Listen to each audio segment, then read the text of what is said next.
নমস্কার বন্ধুরা, সকলকে অপুরি পাঠশালা চ্যানেলে স্বাগত। আশা করি সকলেই ভালো আছে। বন্ধুরা, বর্তমানে আধার কার্ড, ভোটার কার্ড ও প্যান কার্ড এগুলি খুব গুরুত্বপূর্ণ ডকুমেন্টস হিসাবে সব কাজে ব্যবহার হয়ে থাকে। এই জরুরি ডকুমেন্টসগুলি ছাড়া যে কোনো কাজ করা প্রায় অসম্ভব তা কিন্তু বলাই চলে। তবে আগামী দিনে আধার, প্যান কার্ড ও ভোটার কার্ডের গুরুত্ব কমতে চলেছে। আগামী দিনে পরিচয়পত্র হিসেবে আধার কিংবা প্যান কার্ড নয়, জন্ম প্রমাণপত্রই পরিচয়পত্র হিসেবে স্বীকৃতি পেতে চলেছে। অর্থাৎ বার্থ সার্টিফিকেটই আগামী দিনের সবচেয়ে গুরুত্বপূর্ণ নথি হতে চলেছে। আজ এই ভিডিওটিতে সেই গুরুত্বপূর্ণ বিষয়টি নিয়ে আলোচনা করব, তাই সকলকে বলছি ভিডিওটি প্রথম থেকে শেষ পর্যন্ত অবশ্যই দেখবেন। সম্প্রতি পার্লামেন্টে এই নতুন আইন পাশ হয়েছে। মোদী সরকারের তরফে পার্লামেন্টে এই প্রস্তাব দেওয়া হয়েছে। কেন্দ্র সরকার চাইছে আগামী দিনে যে কোনো রকম কাজ শুধুমাত্র একটি ডকুমেন্টসের মাধ্যমেই যাতে করা সম্ভব হয়, তাই পার্লামেন্টে এই বিলের প্রস্তাব দিয়েছে কেন্দ্র সরকার। জন্ম প্রমাণপত্র বা বার্থ সার্টিফিকেটকেই যেন সবচেয়ে গুরুত্বপূর্ণ নথি হিসেবে বিবেচনা করা হয়। তবে এই বার্থ সার্টিফিকেট শুধুমাত্র একটা কাগজের টুকরো হবে না। নতুন রূপে, নতুন নিয়মে এই জন্ম প্রমাণপত্র আসতে চলেছে সকলের সামনে, যা সম্পূর্ণরূপে ডিজিটাল কার্ড হবে। লোকসভায় যে বিল পাস করা হয়েছে তাতে কি বলা হয়েছে?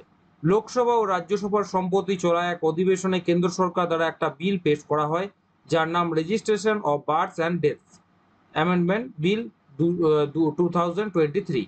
এই বিলের মূল লক্ষ্য ছিল যে কোনো সরকারি বেসরকারি কাজে একাধিক ডকুমেন্টসের ব্যবহার বন্ধ করে শুধুমাত্র একটি ডকুমেন্টস গ্রাহ্য করা হবে, আর সেই ডকুমেন্টসটি হলো বার্থ সার্টিফিকেট। 1969 সালে চালু হওয়া জন রেজিস্ট্রেশন আইনে কেন্দ্র সরকার এই প্রথমবার পরিবর্তন নিয়ে এলো। এই পরিবর্তন আনা হয়েছে মূলত 14টি সেকশনে। বার্থ সার্টিফিকেট দিয়ে কি কি কাজ করা যাবে সেগুলি একবার জেনে রাখুন। নতুন এই বার্থ সার্টিফিকেট দিয়ে যে সমস্ত কাজগুলি করা যাবে সেগুলি হলো কোনো বিদ্যালয় কিংবা কলেজে ভর্তি, ড্রাইভিং লাইসেন্স, ভোটার কার্ড, আধার কার্ড বানানো, ম্যারেজ রেজিস্ট্রি, পাসপোর্ট বানানো, সরকারি বেসরকারি অন্যান্য যাবতীয় সমস্ত রকম কাজ এর মাধ্যমে করা যাবে। এই ডিজিটাল বার্থ সার্টিফিকেট বানাবেন কিভাবে? সেটা হচ্ছে যে শিশুর জন্ম হওয়ার 30 দিনের মধ্যে এই বার্থ সার্টিফিকেট সংগ্রহ করতে হবে।